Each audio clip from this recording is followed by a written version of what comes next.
할렐루야. 네, 우리 금요 성령 집회 나오신 여러분 주의 이름으로 환영하고 축복합니다. 굉장히 더운 날씨가 계속되고 있습니다. 폭염이 계속되고 있고 열대야가 우리를 힘들게 하고 있지만 생수와 같은 하나님의 은혜가 우리 가운데에 임하셔서 우리가 새 힘으로 그렇게 승리할 수 있기를 축복합니다. 신앙생활의 기초는 무엇일까 생각해 보았습니다. 우리 교회 생활 말고 신앙생활 여러분 잘하고 계십니까? 신앙생활의 기초가 무엇일까요? 그것은 바로 하나님을 향한 사랑이다. 한마디로 이렇게 말할 수 있습니다. 그러니까 하나님 사랑을 경험하기 전까지는 참된 신앙생활을 시작했다 이렇게 말할 수 없는 것이죠. 자, 그렇다면 하나님 앞에서 신앙생활을 잘할 수 있게끔 하는 힘은 어디에서 나올까요? 어떤 두려움에서 나올까요? 오늘 교회 가지 않으면, 오늘 성령 집회 나가지 않으면 내가 찍혀서 하나님께 혼나고 담임 목사님께 혼나고 나는 힘들게 될 거야. 이런 두려움에서부터 신앙생활하는 힘이 나오게 될까요? 그게 아니죠. 하나님을 향한 사랑, 그 사랑으로 인한 기쁨 때문에 우리가 신앙생활을 할 수 있는 힘이 생긴다라는 것이죠. 그래서 나만을 위해 사는 것이 아니고, 나만을 위해서 기도하는 것이 아니고, 나만을 위해서 예배하는 것이 아니고 하나님 영광을 위해서, 하나님 기쁨을 위해서 그렇게 사는 것이 바로 신앙생활이다라고 할 수 있습니다. 여러분, 사랑하는 사람과 어떻게 사랑에 처음 빠지셨습니까? 억지로 되던가요? 누군가 다가와서 저 사람하고 한번 사랑해봐. 내가 시키는 대로 한번 해봐. 사랑에 푹 빠질 거야. 이렇게 얘기한다고 해서 사랑하게 되던가요? 아니죠? 안 됩니다. 신앙생활도 마찬가지입니다. 나와라, 나와라. 제발 좀 나오십시오. 기도하십시다. 네, 봉사하십시다. 네, 이렇게 말로 강조하는 것 한계가 있다라는 것입니다.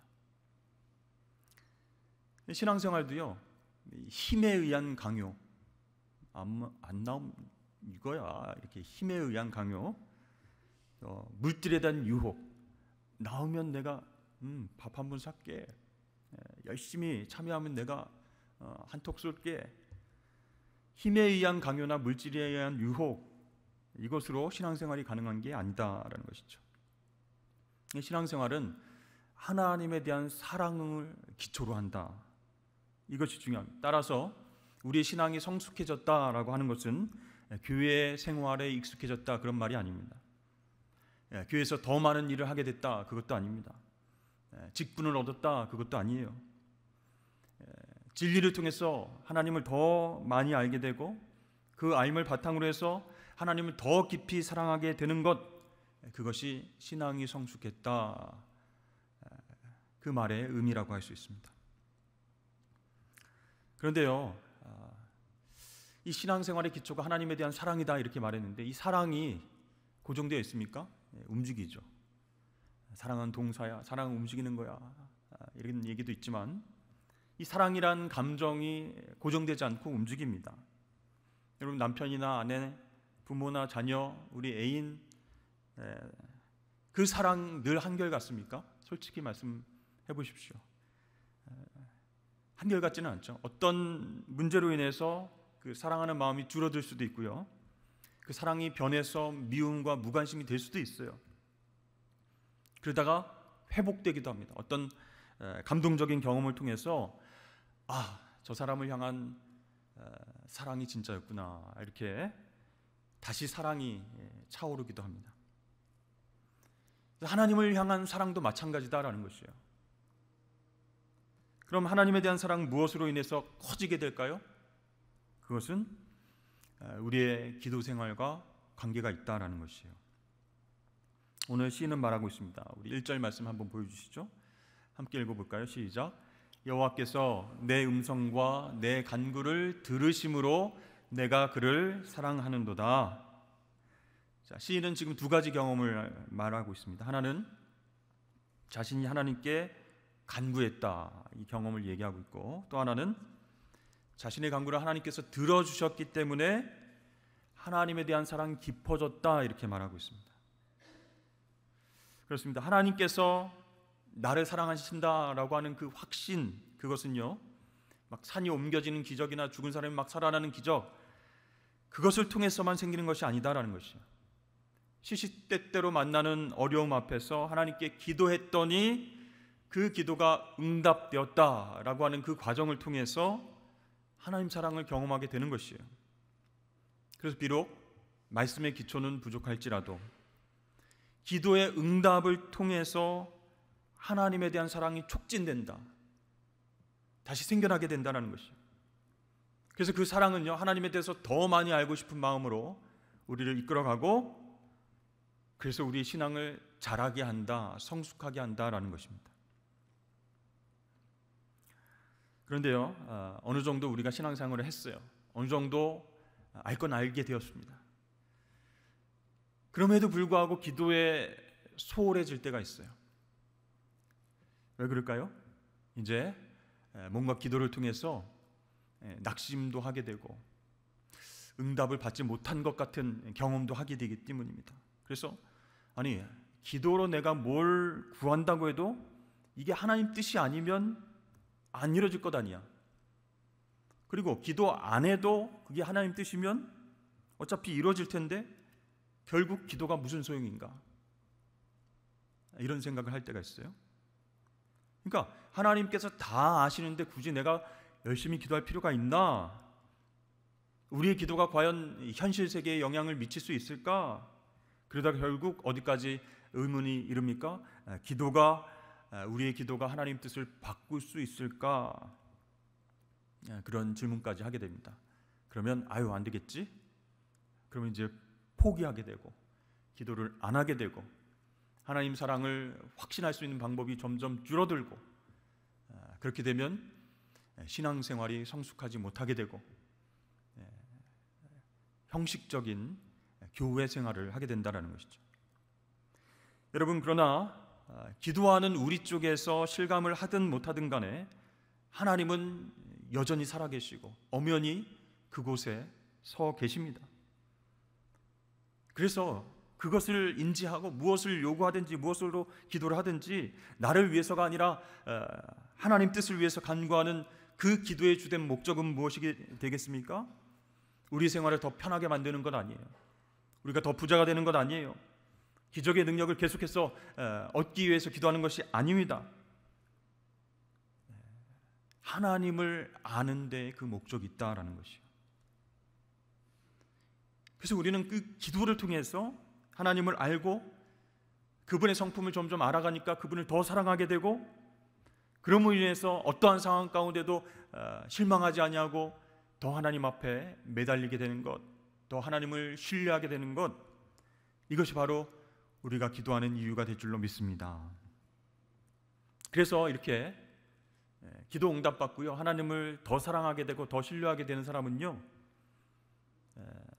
하나님 앞에 정직하게 기도하게 된다는 것이에요. 사람들 내 기도를 좀 이렇게 부족하다고 생각하면 어떡하지? 미사 여구나 아니면 형식적인 그런 것들을 생각해내서 하나님 앞에 기도하는 것이 아니라 정직하게 다 털어놓게 된다는 것이에요. 사랑하는 사람과 어떻게 대화합니까? 잠깐만 하고 이렇게 대화문을 써가지고 이렇게 보면서 이렇게 얘기를 합니다. 아니죠. 눈을 바라보면서 진실된 마음을 그냥 이야기합니다. 정직하게 털어놓습니다. 하나님 앞에서도 그렇게 기도해야 된다는 것이요. 그래서 시편을 보면요, 행복한 노래, 하나님을 찬양하고 영광을 올려드리는 노래들만 써 있지 않습니다.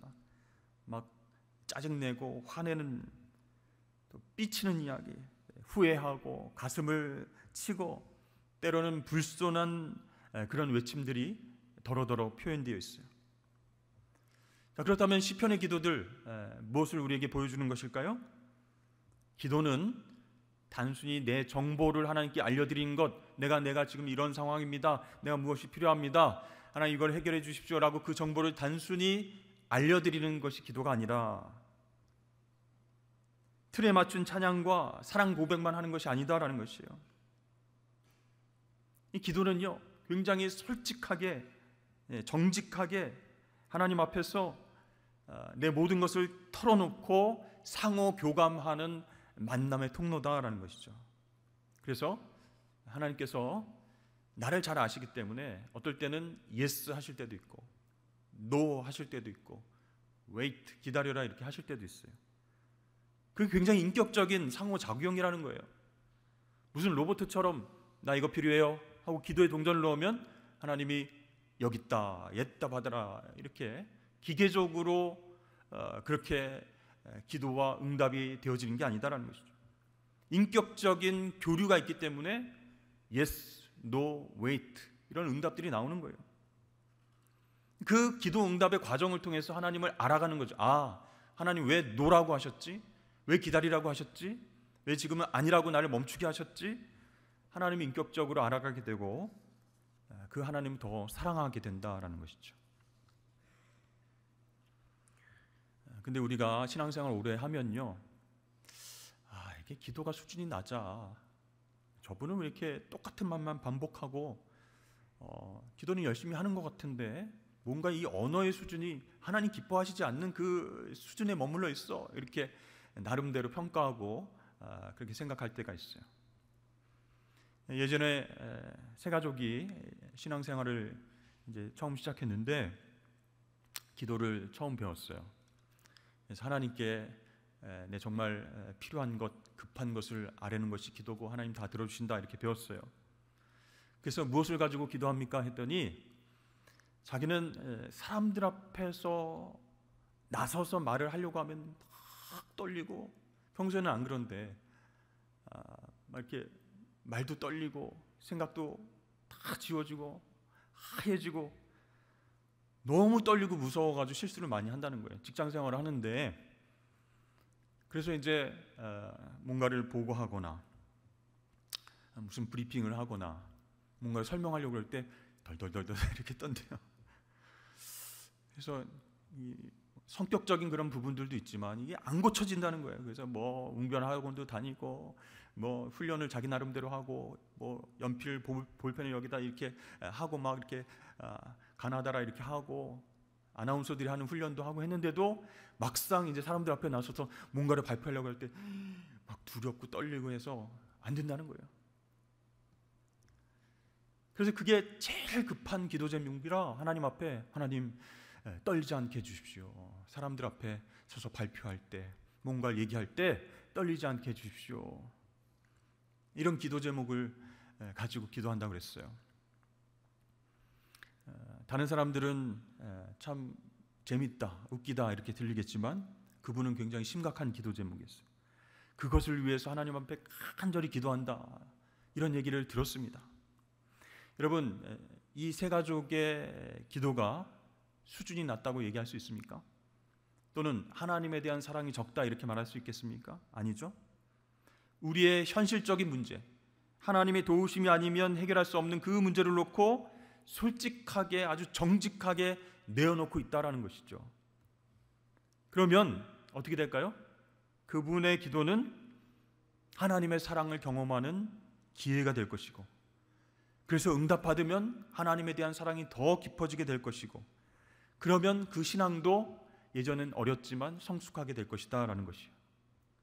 그래서 우리는 어떤 사람의 기도도 함부로 평가할 수 없습니다. 하나님과의 그런 아주 은밀하고도 정직하고도 솔직한 그런 소통의 그런 교류이기 때문이죠. 오늘 시편 기자의 고백대로 내 음성과 간구를 들으신 하나님을 내가 사랑합니다. 내 이 작은 신음에도 응답하시는 하나님, 그 하나님 내가 체험했으니 내가 평생 기도하겠습니다. 이렇게 고백할 수 있어야 그 사람의 신앙생활이 성숙해질 수 있다는 것이죠. 하나님 사랑의 기초에서 하나님 기도 응답을 통해서 성장할 수 있다는 것입니다. 여러분, 우리가 신앙생활을 하면서도 하나님을 온전하게 의지하지 못하는 이유가 있습니다. 그것은 하나님 사랑을 의심하기 때문이다 라는 것이죠. 분명하게 나타난 하나님 사랑을 의심하는 것은요, 어떤 문제가 있을까요? 관계에 대한 경험이 결핍됐다. 하나님과 대화해 본 경험이 별로 없다. 즉 기도를 하지 않는다라는 거예요. 그래서요, 이렇게 하나님과의 관계가 무르익지 않고 하나님을 잘 알지 못하고 사랑한다라고 확신 있게 말할 수 없을 때, 그때는요 자신의 인생을 송두리째 하나님께 맡길 수가 없습니다. 새 가족이 나의 모든 인생을 하나님 앞에 다 온전하게 전적으로 의탁합니다, 이렇게 자신 있게 확신 있게 얘기할 수 있겠습니까? 힘들죠. 그러니까 새 가족이라도요, 하나님과의 인격적인 관계가 없는 것은 아니지만 하나님에 대한 사랑의 확신이 부족하기 때문에 하나님께 자신의 인생을 다 맡기기는 아직 어려운 단계다라고 할 수 있어요. 그런데 기도응답을 받고 다음에 또 기도하면서 기도응답을 받고 이렇게 응답받은 경험들이 쌓여갈 때 그 사람은요 하나님에 대한 사랑을 확신하게 된다라는 거예요. 누가 뭐라고 해도 흔들리지 않는 하나님 사랑에 대한 확신이 생겨요. 그러면 하나님을 전적으로 의지할 수 있는 신앙의 성숙도가 이루어진다는 것이죠. 왜 그럴까요?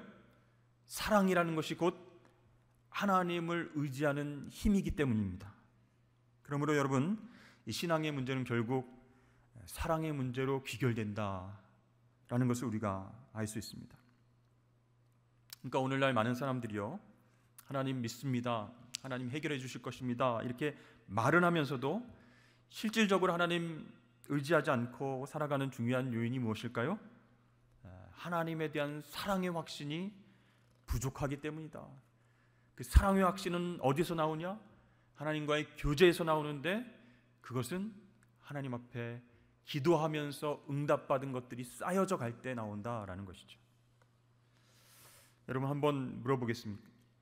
여러분, 하나님께서 여러분 자신을, 한 사람 한 사람을 사랑하시는 줄로 믿으십니까? 제가 드린 이 질문에 확실하게 여러분이 대답할 수 있을 때 그분은 계속 기도할 수 있는 거예요. 그러나 나를 사랑하시는지 안 하시는지 확신이 잘 안 드는데요 라고 그 질문에 대한 답변을 할 수 없을 때는 기도가 힘들다는 것이죠. 여러분, 계속 기도할 수 있게 되면요, 하나님을 전적으로 의지하고 신뢰할 수 있게 됩니다. 사람들에 의해서 상처를 받더라도요, 다시 기도하면서 하나님께 위로받을 수 있으니까 하나님을 전적으로 의지하고 내 문제를 맡겨낼 수 있어요. 그래서 주변에 많은 사람들이 내가 지금 신앙생활을 오래 해봤는데 기도가 힘들어, 나는 하나님께 버림받은 것 같아, 하나님 어디 계시는 거야, 내가 이런 어려움이 있었을 때 하나님 기도도 안 들어주시고 해결도 안 해주셨어, 필요할 때는 침묵하고 말이지, 다른 사람들은 응답해 주시고 말이지, 이렇게 옆에서 소리치고 힘들어하는 얘기를 할 때도 여러분들이 만약 하나님은 나를 지켜주실 것이다, 하나님은 나를 사랑하셔서 지금도 내 곁에 계신다 라고 말할 수 있는지 한번 생각해 보십시오. 만약에 그렇다면 그런 하나님을 신뢰하는 마음이 어디서부터 나왔을까요? 매일매일 하나님 사랑을 확인하는 데서부터 나오지 않았을까요? 매일매일 기도하면서 그 기도에 응답하시는 하나님을 만났기 때문에, 그분과 교제했기 때문에 그렇게 다른 사람들이 주변에서 아니야, 힘들어, 하나님 날 사랑하지 않아 라고 얘기해도 하나님 날 사랑하셔, 나는 하나님 신뢰, 이렇게 말할 수 있지 않겠습니까? 자, 이렇게 기도를 통해서 하나님을 향한 신뢰와 사랑이 깊어지면요, 이제는 내 인생을 하나님의 뜻에 맞추어서 살아가려고 움직이게 됩니다. 그렇게 살고 싶은 마음이 생기는 거예요. 예전엔 안 그랬지만 하나님 사랑을 확신하면서 하나님을 전적으로 의지하면서 내어 맡기고 싶다, 이런 마음이 생기면요, 하나님을 내가 전적으로 의지해야지라고 하는 신앙의 뿌리가 깊이 내리게 되고요. 하나님 말씀에 순종하며 살고 싶은 마음이 생기는 거예요. 사랑하는 만큼 결단하고 움직이게 된다는 것이죠. 순종하게 된다는 것이죠. 네, 하나님 사랑합니다. 이렇게 고백하면서도 움직이지 않는다. 기도하지 않는다. 하나님 기뻐하시는 일 전혀 행하지 않는다. 이거는 그 사랑의 고백이 거짓된 것이다라고 할 수 있겠죠. 여러분, 그래서 이 하나님에 대한 사랑이 우리를 기도하게 하고, 하나님에 대한 사랑이 우리 하나님을 전적으로 의지하게 하고, 하나님에 대한 사랑이 하나님 말씀에 온전히 순종할 수 있도록 만드시는 줄로 여러분 믿으시길 바랍니다. 그래서요, 우리는 고통 가운데서도, 어려운 환난 가운데서도 하나님이 나를 사랑하는 것이 확실하기 때문에 그 상황 가운데서 찬양할 수 있게 됩니다. 그런 힘이 생겨난다는 거예요. 어려운 순간 속에서도 하나님을 찬양하는 법을 배우게 되는 거예요. 고난 가운데서도 말씀에 순종하는 힘이 생기게 되는 것입니다. 이게 바로 우리 마음 가운데 하나님에 대한 사랑이 깊어졌기 때문에 할 수 있는 일이다라는 것이죠.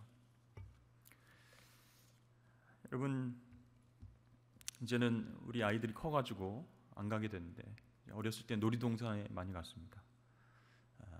에버 땡땡랜드 뭐 이런 데에 가서, 그러면요 너무 많은 거예요. 사람들이 너무 많은 거예요. 전국에 있는 사람들이 다 오는 것 같아요. 왜 여기로 오느냐? 투덜투덜 대면서도 갈 수밖에 없습니다. 부모님 뭐 아이들 너무 많아가지고 종종 이렇게 한눈을 팔다가 애기들 막 놓치고 울고, 미아 보호센터에서 누구를 찾습니다. 무슨 옷을 입은 어린이 보호자는 와주십시오. 계속 그렇게 잃어버리는 사고가 나요. 그래서 이제 처음에 우리 애들을 데리고 갔는데 애들이 막 눈이 이따만해져가지고 막 놀이동산에 막 휘황찬란한 이렇게 탈 것들 많잖아요. 저거 탈래, 저거 탈래, 또 탈래. 이거 그러면 막 부모님들은 막 몸살이 나요. 또 이거 먹을래, 저거 먹을래, 목말라, 배고파, 이것도 사줘, 저것도 사줘. 막 양손에 다 아이스크림 또 이거 가지고 있다가 또 제가 또 다른 거 먹고 있으면 나 저거 먹고 싶어, 저거 타고 싶어. 그러니까요, 이 놀이동산에 가는 부모님들은요, 몸살이 나게 돼 있어요. 한 번은 우리 아이들 이렇게 이거 먹고 싶어, 저거 먹고 싶어, 이거 사줘, 저거 사줘 해서 한 손에 풍선 들고 한 손에 아이스크림 들고 그러면서 이제 돌아다니는 거예요. 사람들이 워낙 많으니까 막 삐지고 따라와, 잊어버리지 않게 잘 와, 이렇게 하다가 엄마 손을 놓친 것 같아요. 잠깐 아이의 시선에서 엄마가 안 보이니까 이 애가 이제 불안해서 막 울고 막 난리가 났습니다. 엄마 부르는데 그 엄마가 어떤 엄마인지 막 엄마들이 다 돌아보고, 얘가 내 애가 아니구나 하니까 그냥 지나가고, 우리 아내는 막 애들 찾고, 그러니까 막 양손에 들고 있던 아이스크림 집어 던지고 풍선 이렇게 날라 보내고, 그래서 막 엄마만 찾는 거예요. 막 급해서. 이제 엄마가 이제 찾았어요. 아이 소리를 듣고 이제 얼른 안아줬습니다. 그러니까 이제 놀랬잖아요. 다 어른들 사람들 많은데 우리 엄마 아빠가 안 보이고 그러니까 얼마나 놀랐겠습니까? 그래서 이제 놀란 마음을 진정시키고 다시는 이제 엄마 아빠의 손을 안 놓으려고 꽉 쥐는 거예요. 그 다음에는 뭐가 달라졌겠습니까? 다시는 이거 먹고 싶어, 저거 먹고 싶어, 저거 사줘, 저거 가질래, 이런 얘기를 안 하는 거예요. 풍선 사줘, 아이스크림 사줘, 저것도 먹고 싶어, 이런 얘기를 안 해요. 그냥 엄마 아빠만 옆에 있으면 되는 거예요. 딱 손잡고 있는 거예요. 여러분, 우리도 하나님의 손을 붙잡지 않고는 광야 같은 인생길을 살아갈 수가 없습니다. 손에 꽉 쥐었던 것을 내려놔야 하나님 손을 붙잡을 수 있는 거예요. 그렇게 우리가 하나님을 찾아야 됩니다. 우리 아이가 엄마 아빠를 애타게 찾듯이 하나님의 이름 불러야 돼요. 풍선보다, 아이스크림보다 더 중요한 것, 생명의 끈을 놓치면 안 되기 때문에 하나님 손을 붙잡아야 살 수 있다라는 것이죠. 여러분, 그런데 우리가 신앙생활을 하다가 기도의 끈을 놓쳐버릴 때 어떻게 될까요? 하나님을 잃어버릴 수 있다라는 것이죠. 물론 표현이 좀 그렇지만 하나님 늘 그 자리에 계시고 우리와 함께 하시지만 기도의 삶, 기도의 끈을 놓쳐버릴 때 하나님 손 붙잡는 것을 중요하게 생각하지 않는다는 거예요. 양손에 뭔가를 좀 가득 붙잡고 욕심에 따라, 욕망에 따라 살고 싶은 마음 때문에 하나님 손을 거들떠도 안 본다라는 것이죠. 그러면 하나님과의 친밀한 교제가 사라지게 됩니다. 그러면 어떻게 될까요? 모든 것을 잃어버린 것이다. 여러분, 우리 기도에 응답해 주시는 하나님의 손을 꼭 붙으실 수 있기를 축복합니다. 그때 우리는 하나님 사랑을 경험할 수 있는 거예요. 그때 우리는 성숙한 신앙인으로서 자라날 수 있다라는 것입니다. 혹시 여러분 마음이 차가워지고 기도에 대한 열정을 잃어버리시고 하나님의 손을 언제 붙잡았는지 생각이 안 나는, 기억이 안 나는 그 정도의 마음이 되셨다면 다시금 하나님 사랑을 경험할 수 있도록 해주시옵소서. 이런 마음으로 기도의 자리에 나오시길 바랍니다. 다시 기도의 불꽃을 붙여내십시오. 그렇게 하나님과 동행해야만 우리가 광야 같은 세상 가운데서 길 잃지 않고 살아갈 수 있는 것입니다. 하나님의 인도하심을 받으면서 하나님 기뻐하시는 일을 감당하면서 그렇게 아름다운 신앙생활을 하게 될 줄로 믿습니다. 그렇게 기도하면서 하나님 사랑을 경험하시는 저와 여러분 되시길 주의 이름 축복합니다.